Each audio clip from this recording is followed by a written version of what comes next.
Shalom, selamat malam Bapak Ibu Saudara yang dikasihi Tuhan Yesus Kristus. Selamat kita berjumpa kembali dalam renungan pada malam hari ini. Bagaimana kabar Bapak Ibu Saudara semua? Doa dan harapan saya, saudara semua ada dalam keadaan yang baik, penuh sukacita, kuat dalam iman, dan selalu berlimpah berkat Tuhan. Sebelum kita mendengarkan renungan firman Tuhan, mari kita berdoa. Bapa di sorga, Bapa dalam nama Tuhan Yesus Kristus, Tuhan yang maha baik yang selalu beserta dengan kami, Allah Immanuel yang selalu ada di segala keadaan. Terima kasih untuk penyertaan-Mu di sepanjang hari ini yang telah memampukan kami. Kembali saat ini kami mau mendengarkan kebenaran firman-Mu. Urapilah kami Tuhan supaya kami mengerti dan mentaati akan setiap kehendak-Mu. Dalam nama Tuhan Yesus kami berdoa. Haleluya. Amin. Saudara yang dikasih Tuhan, ayat firman Tuhan saat ini terdapat dalam Injil Yohanes 3 ayat yang ke-16. Tertulis demikian. Karena begitu besar kasih Allah akan dunia ini, sehingga Ia telah mengaruniakan anaknya yang tunggal, supaya setiap orang yang percaya kepadanya tidak binasa, melainkan beroleh hidup yang kekal. Saudara yang dikasih Tuhan, ada yang mengatakan bahwa iman kekristenan tidak masuk logika. Padahal iman kita justru sesuai dengan logika. Dalam matematika, jika A sama dengan B dan B sama dengan C, maka A sama dengan C. Di dalam firman Tuhan kita melihat adanya silogisme yang bisa kita mengerti secara logika. Jika Sang Firman adalah Allah, dan jika Firman itu menjadi manusia yang disebut sebagai anak Allah, maka anak Allah adalah Allah sendiri. Itu sebabnya kita mengerti bahwa Allah mengaruniakan dirinya sendiri untuk menebus kita. Dalam Yohanes 3 ayat 16 ini dikatakan, karena begitu besar kasih Allah akan dunia ini, sehingga Ia telah mengaruniakan anaknya yang tunggal, supaya setiap orang yang percaya kepadanya tidak binasa, melainkan beroleh hidup yang kekal. Di dalam ayat ini saudara kita mengerti adanya karya Allah bagi manusia, di mana Dia memberikan dirinya sendiri.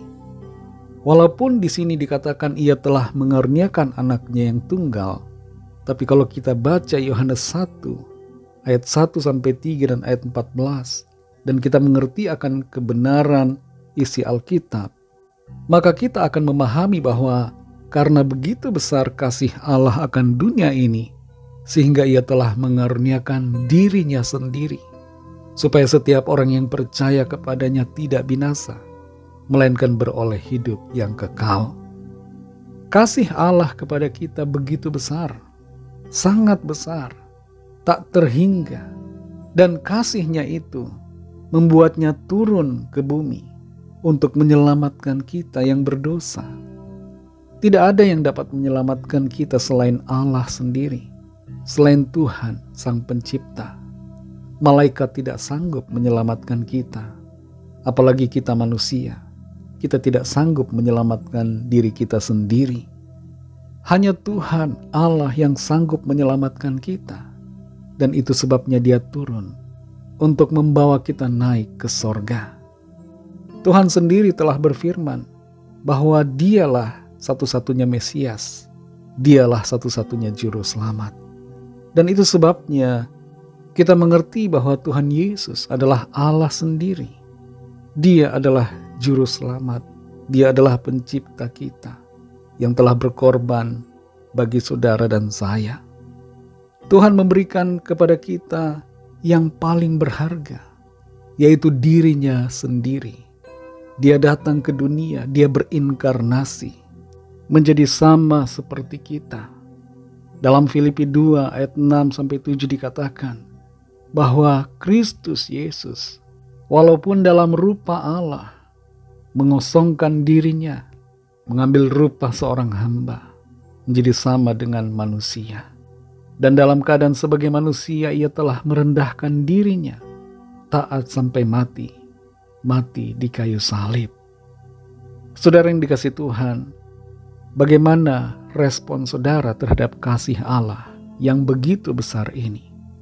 Adakah saudara mau menyia-nyiakan kasih-Nya atau menerimanya dengan iman percaya? Kalau saudara percaya kepada Tuhan Yesus Kristus, Allah Juru Selamat yang telah datang untuk kita, maka saudara akan diselamatkan dan kepastian hidup kekal saudara terima. Tapi kalau saudara menolaknya, tidak mau percaya kepadanya, maka hukuman kekal dan kebinasaan sudah menanti. Bagi saudara yang mendengar renungan hari ini, yang mau percaya kepada Tuhan Yesus Kristus, ikutilah doa saya. Tuhan Yesus, aku percaya Engkau adalah Allah yang telah menjadi manusia, yang telah datang untuk menebus saya dan menyelamatkan saya dari dosa. Ampunilah segala dosaku, sucikan aku Tuhan. Aku terima dan percaya Engkau sebagai Tuhan dan Juru Selamatku. Amin. Bagi saudara yang baru saja menyatakan iman percaya kepada Tuhan Yesus Kristus, saudara adalah ciptaan baru. Saudara sudah dilahirkan kembali. Teruslah belajar firman Tuhan, berilah diri saudara dibaptis, dan setialah kepada Tuhan sampai akhir. Bagi saudara semua pendengar renungan hari ini, mari kita berdoa. Terima kasih Tuhan Yesus, kami mengucap syukur ya Bapa untuk firman-Mu yang sudah kami dengar pada saat ini. Firman-Mu menjadi kekuatan kami. Firman-Mu yang menolong kami, membuat kami mengerti pribadi-Mu Tuhan. Kasih-Mu yang begitu besar atas kami, sehingga Engkau datang memberikan diri-Mu bagi kami. Terima kasih Tuhan, untuk kasih karunia-Mu, untuk anugerah-Mu atas kami. Pimpin kami selalu Roh Kudus, untuk berjalan di dalam kebenaran-Mu, setia kepada-Mu Tuhan sampai akhir. Berkati kami di sepanjang malam ini, dalam istirahat kami. Lindungi kami dengan kuasa-Mu, berikan kami tidur yang nyenyak dan bangunkan kembali besok pagi dengan kekuatan yang baru. Kami berdoa bagi yang sedang dalam keadaan sakit dan dalam pergumulan, lawatlah ya Tuhan, dan nyatakan kuasa kesembuhan, pemulihan, kelepasan, pertolongan-Mu yang ajaib bagi setiap kami. Ampuni kami akan dosa kesalahan kami, seperti kami juga mengampuni orang yang bersalah kepada kami. Dan pimpin kami Tuhan menjadi sempurna seperti kehendak-Mu. Dalam nama Tuhan Yesus Kristus, kami sudah berdoa dan mengucap syukur. Haleluya. Terimalah berkat Tuhan. Tuhan memberkati engkau dan melindungi engkau. Tuhan menyinari engkau dengan wajah-Nya dan memberikan kasih karunia. Tuhan menghadapkan wajah-Nya kepadamu dan memberikan damai sejahtera. Berkat dan anugerah Allah Bapa, kasih karunia dari Tuhan Yesus Kristus, dalam persekutuan dengan Roh Kudus, menyertai kita semua, sekarang ini dan sampai Maranatha Tuhan Yesus datang kembali, dan bahkan sampai selama-lamanya. Dalam berkat nama Tuhan Yesus Kristus, haleluya, amin. Puji Tuhan, saudara yang dikasihi Tuhan, saya percaya firman Tuhan menjadi berkat dan kekuatan buat saudara semua, dan Roh Kudus akan menolong saudara untuk lebih lagi memahami kebenaran firman Tuhan dan hidup selalu dalam kemenangan. Tuhan Yesus memberkati saudara semua. Sampai jumpa dalam renungan yang berikutnya. Haleluya.